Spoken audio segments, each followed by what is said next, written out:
हमारी संस्कृति, हमारे संस्कार सदा रहे हमारे साथ। एक समय की बात है, भगवान विष्णु का विवाह लक्ष्मी जी के साथ निश्चित हो गया। सभी देवताओं को निमंत्रण भेजे गए, परंतु गणेश जी को निमंत्रण नहीं दिया गया। विवाह के दिन भगवान विष्णु की बारात जाने का समय आ गया। सभी देवता अपनी पत्नियों के साथ विवाह समारोह में आए। उन सब ने देखा कि गणेश जी कहीं दिखाई नहीं दे रहे हैं। तब वे आपस में चर्चा करने लगे कि क्या गणेश जी को न्योता नहीं दिया गया है। सभी को इस बात पर आश्चर्य होने लगा। सभी देवी देवताओं ने विचार किया कि क्यों ना भगवान विष्णु से ही इसका कारण पूछा जाए।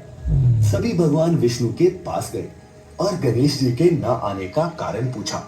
भगवान विष्णु ने कहा, हमने गणेश जी के पिता भोलेनाथ को न्योता भेजा है। पिता के साथ आना चाहते तो आ जाते।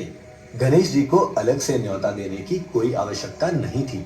सभी आपस में बात ही कर रहे थे कि किसी ने सुझाव दिया, यदि गणेश जी आ भी जाए तो उनको द्वारपाल बनाकर बैठा देंगे। भगवान विष्णु ने गणेश जी को द्वारपाल बनाने के लिए अपनी सहमति दे दी। गणेश जी को आता देख देवी देवताओं ने उन्हें समझा बुझाकर घर की रखवाली करने के लिए बैठा दिया। बारात चल दी। तब नारद जी ने देखा कि गणेश जी तो दरवाजे पर ही बैठे हुए हैं। गणेश जी कहने लगे कि भगवान विष्णु ने मेरा अपमान किया है, मैं इसका बदला जरूर लूंगा। नारद जी की सलाह पर गणेश जी ने अपनी मूषक सेना आगे भेज दी और सेना ने जमीन को अंदर ही अंदर खोद डाला। जब बारात वहां से निकली तो रथों के पहिए धरती में धंस गए। लाख कोशिश करने पर भी रथ के पहिए नहीं निकले। सभी ने अपने अपने उपाय किए, लेकिन रथ निकलने की बजाय जगह जगह से टूट गए। किसी को समझ नहीं आ रहा था कि अब क्या किया जाए। तब नारद जी ने कहा कि आप लोगों ने गणेश जी का अपमान करके अच्छा नहीं किया।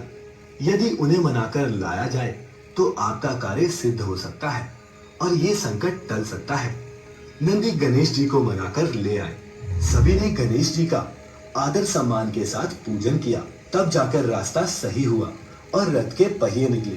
अब रथ के पहिए तो निकल गए, परंतु वे जगह जगह से टूट फूट गए थे। अब सभी को ये चिंता होने लगी कि रथ सही कैसे होगा। तभी देवताओं ने देखा कि पास ही में खाती काम कर रहा है। उसे बुलाया गया। खाती ने अपना कार्य शुरू करने से पहले श्री गणेशाय नमः कहकर गणेश जी की वंदना की। इसके बाद देखते ही देखते खाती ने सभी पहियों को ठीक कर दिया। तब खाती कहने लगा कि हे देवताओं, आपने सर्वप्रथम गणेश जी को ही नहीं मनाया होगा और ना ही उनका पूजन किया होगा, इसीलिए तो आपके ऊपर ये संकट आया है। हम तो मूर्ख अज्ञानी हैं, फिर भी पहले गणेश जी को पूजते हैं, उनका ध्यान करते हैं। आप लोग तो देवतागण हैं, फिर भी आप गणेश जी को कैसे भूल गए।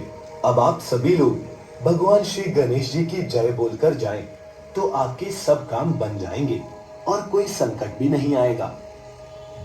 बारात वहां से चल दी और भगवान विष्णु जी का लक्ष्मी जी के साथ विवाह संपन्न करा के सकुशल घर लौट आए।